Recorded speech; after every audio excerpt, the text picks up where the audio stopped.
അത്ര അങ്ങനല്ല, ഇത് സ്റ്റെപ്പ് സ്റ്റെപ്പായിട്ട് അങ്ങനെ ഓരോ പ്രശ്നങ്ങൾ ഉണ്ടാകുമായിരുന്നു. ഇപ്പം നമ്മൾ ആദ്യം തന്നെ ഷൂട്ടിങ് അയാൾ ചീറ്റ് ചെയ്തോടെ തന്നെ ഷൂട്ടിങ് സ്റ്റോപ്പ് ആയത്.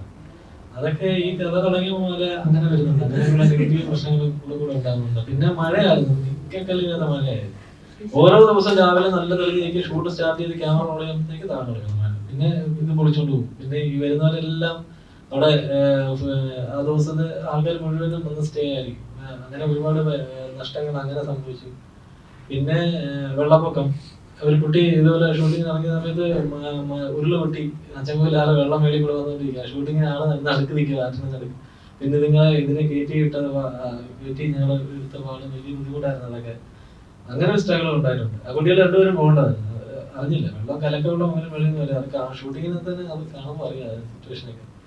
അങ്ങനെ കുറെ ബുദ്ധിമുട്ടുകൾ ഉണ്ടായിട്ടുണ്ട് വലിയ. പിന്നെ ഇപ്പൊ ഇവിടെ വരെ ഓരോ പ്രശ്നങ്ങൾ ഇങ്ങനെ നിന്ന് പടം പലപ്പോഴും നിർത്തിയിട്ട് പോയി. സാറ് വീണ്ടും തുടങ്ങും.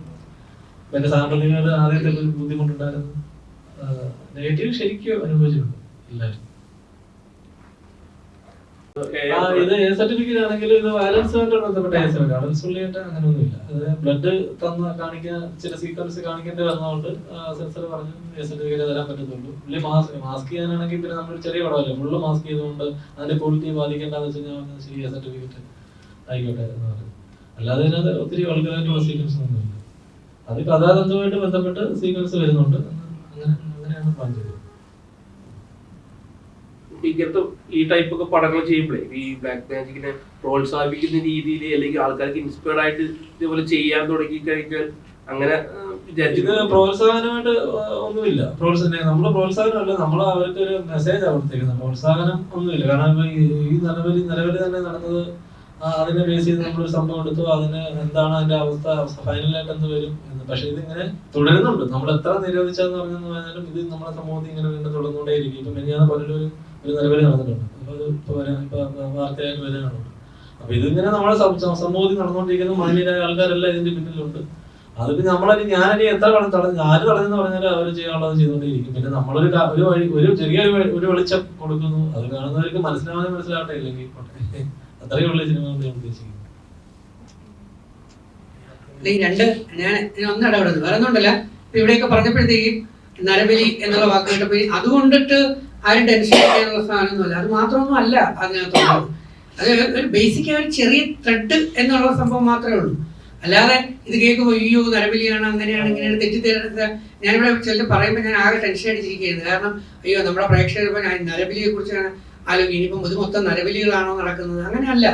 ഇത് നമ്മൾ ഒരുപാട് കണ്ടന്റുകൾ കൊടുത്തു പോകുമ്പോൾ അതിനകത്ത് പ്രതിപാദിച്ചു പോകുന്ന ഒരു ചെറിയ മെസ്സേജാണ് ഈ ഒരു സാധനം. പക്ഷെ അത് എന്തുകൊണ്ട് സംഭവിക്കുന്നു അതാണ് നമ്മൾ കാണേണ്ടത്. വെറുതെ ഒരാൾ വീട്ടിൽ നിന്ന് പിടിച്ചോണ്ട് പോകുന്നു എന്നുള്ളതല്ല. പല സിറ്റുവേഷനുകൾ എങ്ങനെയാണ് സംജാതമാകുന്നത്? നമ്മളുടെ ശ്രദ്ധക്കുറവാണോ, അശ്രദ്ധയാണോ, അതോ മറ്റേതെങ്കിലും ഗൂഢതന്ത്രങ്ങളാണോ? എന്തുകൊണ്ടൊക്കെയാണ്, ഏതൊക്കെ രീതിയിലാണ് ഇങ്ങനെയുള്ള സംഭവങ്ങൾ നടക്കാനുള്ള സാധ്യത? അതോ നമ്മളെ ബ്രെയിൻ വാഷ് ചെയ്തതാണോ? അതോ നമുക്ക് വേണ്ടി കൂടോത്രങ്ങൾ ചെയ്തും കൂടുതൽ കാര്യങ്ങൾ നേടിയെടുക്കാമെന്ന് നമ്മളെ ഇരയാക്കുന്ന കുറെ മന്ത്രവാദികളുണ്ട്. ഇനി അവരുടെ പ്രവർത്തനമാണോ? ഇങ്ങനെ ഇത് പല രീതികളിലാണ് നമ്മളെ കുട്ടികളെ, നമ്മളെ വ്യക്തികളെ, ഇത് കൊച്ചു കുട്ടികളല്ല, നേരത്തെ പറഞ്ഞ യൂത്ത് പോലെയുള്ളതും പ്രായമുള്ളവരെല്ലാം സ്വാധീനിക്കുന്ന കുറെ ഘടകങ്ങൾ ഇതിനകത്ത് വരും. അതുപോലെ തന്നെ സംസാര മധ്യേ 2-3 പേര് ഷോർട്ട് ഫിലിം എന്ന വാക്ക് വീണു. നമ്മുടെ ഉടനെ തന്നെ നമ്മുടെ ചില ആൾക്കാർ അല്ലെങ്കിൽ സോഷ്യൽ മീഡിയയിൽ ജനങ്ങളിലേക്ക് എത്തുന്ന ഒരു ധാരണ, അയ്യോ ഇതൊരു ഷോർട്ട് ഫിലിം വലിച്ചു കിട്ടിയതാണ്, അതൊരു ഷോർട്ട് ഫിലിമാണ്. അങ്ങനെ ഒന്നും അല്ല. ആ പറഞ്ഞതിന്റെ അർത്ഥം എന്ന് പറയുന്നത് ഷോർട്ട് ഫിലിം വലിയൊരു സ്ക്രിപ്റ്റ് ആയിരുന്നു. അതിനെ ചിലരുടെ ഇടപെടലിലൂടെ ചെറുതാക്കാം എന്ന് പറഞ്ഞ് നോക്കി. പക്ഷെ അത് ചെറുതാക്കാമെന്ന് നോക്കി. ആ നോക്കുന്ന സാധനത്തിൽ നിന്നുകൊണ്ട് ബാക്കിയുള്ളവർ അനുഭവിച്ചാൽ നമ്മൾ അനുഭവിച്ച പല പല സ്ട്രഗിളുകളും കഷ്ടപ്പാടുകളും ഒരു ദൈവദൂതനെ പോലെ ഭാസ്കരൻ ചേട്ടൻ എന്ന പ്രൊഡ്യൂസർ വന്ന് കാണുകയും അതിത് പറ്റത്തില്ല, ഇതൊരു വലിയ ബിഗ് സ്ക്രീനിൽ തന്നെ ഒരു ബിഗ് ബഡ്ജറ്റ് പോലെ, വലിയൊരു ബിഗ് ബഡ്ജറ്റ് അല്ല, ഒരു നല്ല ബഡ്ജറ്റില് ഏറ്റവും നല്ല കഥ തന്നു, അത് ഏറ്റവും നല്ല രീതിയിൽ തന്നെ ജനങ്ങളുടെ ഇടയിലേക്ക് എത്തിക്കണം എന്നുള്ള നിലയിൽ വീണ്ടും ആ വലിയ സ്ക്രിപ്റ്റിലേക്ക് തന്നെ പോവുകയും അത് വളരെ വലുതായി വരികയും പിന്നെ അപ്പോഴാണ് സെൻസർ ബോർഡ് പറയുന്നത് ഇത്രയും വിശാലമായിട്ട് കാണിക്കേണ്ട, കുറെ കാര്യങ്ങൾ കട്ട് ചെയ്ത് കുറെ കാര്യങ്ങൾ എഡിറ്റ് ചെയ്ത് റെഡിയാക്കി കൊണ്ടുവരൂ എന്ന് പറഞ്ഞിട്ട് രണ്ടാമത് അതിലേക്ക് പോയത്. അപ്പം 2 മണിക്കൂറും 15 മിനിറ്റ് 2.25 മണിക്കൂർ വരുന്ന സാധാരണ ഇപ്പൊ ഇറങ്ങുന്ന ചില സിനിമകൾ ഞാൻ കഴിഞ്ഞ ദിവസം ഒരു സിനിമ കണ്ടത് എനിക്ക് തോന്നുന്നു 1 മണിക്കൂറും 50 മിനിറ്റും അങ്ങാണ്ട് 55 മിനിറ്റ് ഒക്കെ ഉള്ളൂ. 2 മണിക്കൂർ തികച്ചില്ല ഇപ്പൊ ഇറങ്ങുന്ന പല സിനിമകളും. ഈ സിനിമ 2.25 മണിക്കൂറുള്ള ഒരു വലിയൊരു സിനിമയാണ്. അതുകൊണ്ട് തെറ്റിദ്ധാരണ ഉണ്ടാകരുത് എന്ന് വിചാരിച്ച് ഞാൻ ആ കാര്യം ഒന്ന് എക്സ്പ്ലെയിൻ ചെയ്തു എന്നുള്ളതേ ഉള്ളൂ. അല്ലെങ്കിൽ നമ്മുടെ ജനങ്ങൾക്ക് ചില തെറ്റിദ്ധാരണകൾ ഉണ്ടാകും, അതുകൊണ്ട് പറഞ്ഞു. ചേട്ടന് ഈ കൂടോത്രത്തിലൊക്കെ വിശ്വാസം ഉണ്ടോ? ഇല്ല, ഞാൻ ഈ നല്ല മനുഷ്യനിലാണ് വിശ്വാസം. എപ്പോഴും അത് തന്നെയാണ്, നല്ല മനുഷ്യനാണ് ലോകത്ത് കൊണ്ടുപോകുന്നത്. അതിനിടയ്ക്ക് ചീത്ത മനുഷ്യരില്ല എന്നല്ല, ചീത്ത മനുഷ്യരുണ്ടാവും, നമ്മൾ മൈൻഡ് ചെയ്യുന്നില്ല. ആരെങ്കിലും ചേട്ടനെതിരെ കൂടോത്രമൊക്കെ ചെയ്തിട്ട് അതൊക്കെ ഉണ്ടാവും, അവരൊക്കെ നശിച്ചു പോയിട്ടുണ്ടാവും, ഉറപ്പാ. ഇത് തന്നെ ഞാൻ നേരത്തെ പറഞ്ഞു, നമുക്കെതിരെ കൂടോത്രങ്ങൾ അല്ലെങ്കിൽ നെഗറ്റീവ് എനർജി, ബ്ലാക്ക് എനർജി ചെയ്ത് പ്രവർത്തിക്കുമ്പോൾ അത് അല്പസമയത്തേക്ക് അവർക്ക് ഗുണമാവും.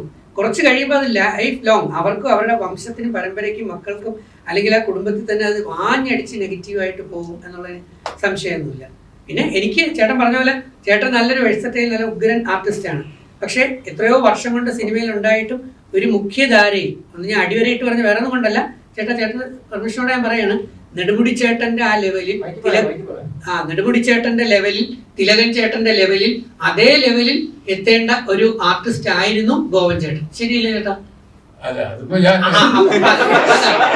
നെടുമുടി ചേട്ടന്റെ ലെവലിൽ, നെടുമുടി ചേട്ടന്റെ ലെവലിൽ, തിലകൻ ചേട്ടന്റെ ലെവലിൽ അങ്ങനെ ഒരു മുൻനിരയിലെ ഏറ്റവും സൂപ്പർ ആയിട്ടുള്ള ഒരു നല്ല ക്യാരക്ടർ അല്ലെങ്കിൽ ആ ലെവലിൽ എത്തേണ്ട ചേട്ടൻ ഇപ്പോഴും ഈ കുറച്ച് ബാക്കിൽ നിൽക്കുന്നുവെങ്കിൽ ഞാൻ പറയാം ഏതോ കൂടോത്രങ്ങളോ ഏതോ നെഗറ്റീവ് എനർജി ഏതോ ഉണ്ടായപ്പോഴും ഒക്കെ ചേട്ടനെതിരെ പ്രവർത്തിച്ചതിന്റെ ഫലം തന്നെ ആയിരിക്കാനുള്ള സാധ്യത. കാരണം ഈ ഇൻഡസ്ട്രിയിൽ ഇത് കൂടുതലുണ്ട് എന്നുള്ളത് പലർക്കുമുള്ള അത് ഒരു രഹസ്യമായ പരസ്യം ആയിട്ടുള്ളൊരു സംഭവമാണ്. നമ്മൾ നോക്കിയാൽ മതി. ഇപ്പം രജനീകാന്ത് സാറിനായാലും ഇപ്പം ലാലേട്ടന്റെ കഴുത്തിലായാലും കയ്യിലായാലും അതുപോലെ പല ആർട്ടിസ്റ്റിന്റെ കയ്യിലായാലും പലതരം മാലകളും അല്ലെങ്കിൽ അതിൻ്റെതായ ജപമാലകളും ഒരു പ്രത്യേക പോസിറ്റിവിറ്റി, കാരണം അടിച്ചിടരുത് അല്ലെങ്കിൽ വീണ് പോകരുത് എന്ന് വിചാരിച്ചിട്ട് ഉള്ളൊരു സംഭവമാണ് ഞാൻ ഉദ്ദേശിച്ചത്. അതുകൊണ്ട് ചേട്ടൻ നല്ല മനുഷ്യരെ വിശ്വസിക്കുന്നു, എല്ലാവരും നല്ല മനുഷ്യരാണ്. പക്ഷെ ചില സമയങ്ങളിൽ ചില മനുഷ്യർ കുറുകു വഴികൾ തേടും. മറ്റു പലരും വളരുന്നത് ഇഷ്ടമല്ലാത്ത രീതിയിലുണ്ടെങ്കിൽ അവർ തകർക്കാൻ നോക്കും. പക്ഷെ അവർക്ക് തന്നെയാണ് അത് പിന്നെ അഞ്ഞടിക്കുക. ഒരു കാര്യം ഉറപ്പാണ്, കർമ്മ. നിങ്ങൾ മറ്റുള്ളവർക്ക് ഒരു നല്ലത് ചെയ്തിട്ടുണ്ടെങ്കിൽ, നിങ്ങൾ മറ്റുള്ളവർക്ക് ഒരു അവസരം കൊടുത്തിട്ടുണ്ടെങ്കിൽ, നിങ്ങൾ ആരെങ്കിലും കൈപിടിച്ചുയർത്താനായിട്ട് ശ്രമിച്ചിട്ടുണ്ടെങ്കിൽ ഉറപ്പായും ദൈവം നിങ്ങളെ കൈപിടിച്ചുയർത്താൻ 2 പേരെ അയക്കും എന്നുള്ള കാര്യത്തിൽ എനിക്ക് സംശയമൊന്നുമില്ല. അതുകൊണ്ടാണ് എനിക്കിവിടെ വരെ എത്തിച്ചേരാൻ പറ്റിയത്.